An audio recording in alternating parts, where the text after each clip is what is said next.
I have a really messy house and I don't want to clean it. I'm sitting here on the couch and I really want to just watch shorts for like 2 hours until too late for me to clean my house. But now I'm getting on Marco Polo and making a Marco Polo group so I can do something on my phone, talking about how I would like to watch shorts. I've already seen a difference. I don't know if you guys have already. I have noticed a difference. First off, how many times I go to my phone to do something, like this feeling of needing to do it, and then like just a yucky feeling because I'm not doing it. I think that's a withdrawal feeling that I was getting. But at the end of the day, normally I'm like totally checked out. I'm like, okay, I can't do anything else. I was like surprisingly had like intrinsic motivation to do stuff. Maybe my whole problem was I was addicted to shorts.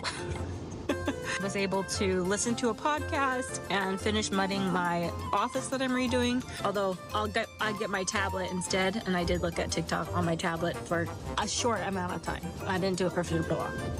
I just follow this guy, plays the New York Times games, and I'm like, I want to see how he did his games. But that was on my tablet, not on my phone, so I don't know.